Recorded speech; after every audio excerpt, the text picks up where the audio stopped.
Положительно. Ну, конечно, наверное, надо дергаться, я думаю. Но если так молчать, так ничего не изменится. Ну так, если нам закрыли рот, ну, значит, нам надо молчать. Нет, как он говорит.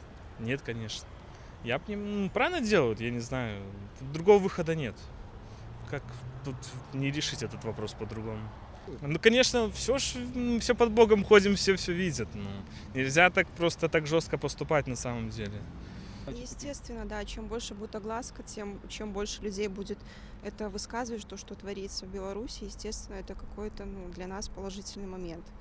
Вот, чтобы это все как бы было рассмотрено, все эти дела, все эти избиения, пытки и так далее. То есть это просто так оставлять это нельзя, естественно. Ну, чтобы Европа каким-то образом, то есть мы же, как-то давила на Беларусь, там, на какое-то руководство еще, каким-то образом, то есть, естественно, просто мы сами в Беларуси здесь, наверное, к сожалению, ничего не сможем сделать без каких-то, сторонних стран и так далее, то есть.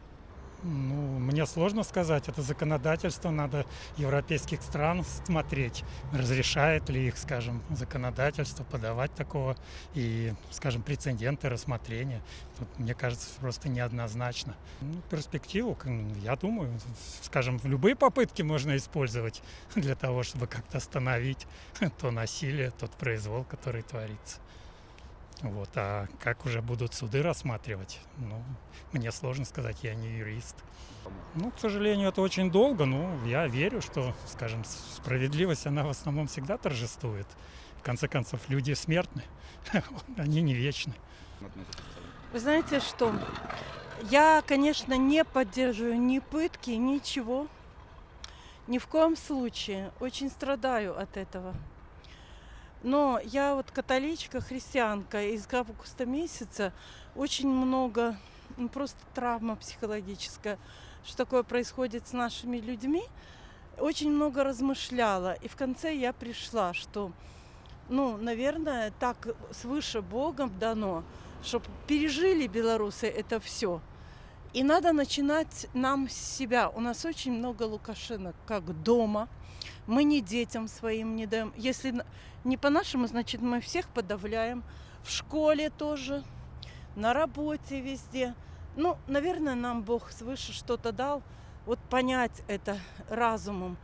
И пока Бог не решит что-то свыше, не поможет нам. Да, вся страна вышла 16 августа, а ничего. Вот у меня вот такие философские размышления.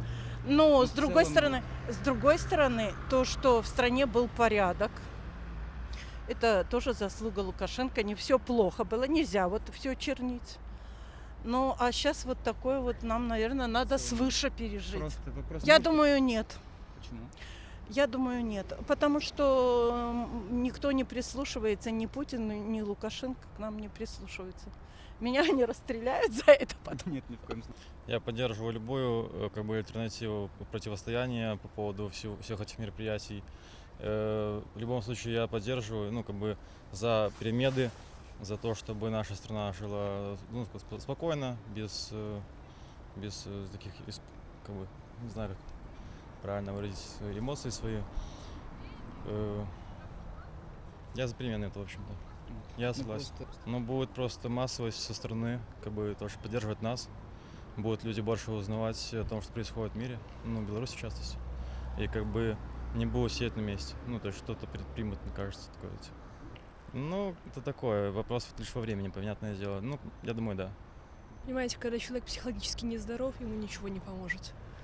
Это нужно брать человека. Я просто сама медработник. Мое мнение такое, что нужно брать человека, его нужно изучать, его нужно изолировать от общества и уже потом делать какие-то выводы. Когда у нас такой человек у власти, ему ничего не поможет. Никакой перспективы не вижу ни в чем. Почему? Не вижу, я знаю хорошо все, как будет.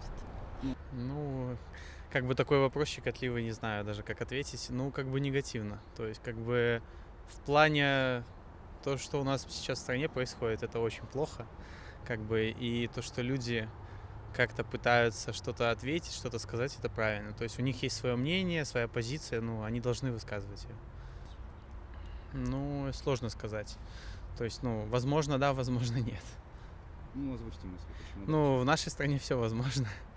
я уже ничему не удивлюсь, то, что у нас происходит. То есть, ну, как бы, не знаю даже, как сказать, прокомментировать это. Извините, я политична. Ну, я считаю, что это лучше, чем ничего. В любом случае, мы должны работать и не останавливаться, и защищать свои права. Конечно же, круто, если этим занимаются все-таки какие-то более медийные личности, которые, конечно же, относятся Светлана Тихановская, наверное, чтобы привлекать больше внимания лишь для этого. А так, да, как я и сказала вначале, это лучше, чем ничего. Ну, я так думаю, что это единственный вариант, потому что предпринять что-то здесь это просто невозможно. Закона нет, управление законами и создание законов, все исходит от одного человека. Поэтому вряд ли. А еще прикрытие российского правления. Поэтому других вариантов не существует, считаю. Ну, наверное, конечно, да, потому что вода даже камень точит. Вот. Поэтому, конечно, какое-то последствие это должно оказать, и изменения должны какие-то со временем наступить. Ну, конечно, это будет долго, это не очень эффективно, но какие еще варианты? Вариантов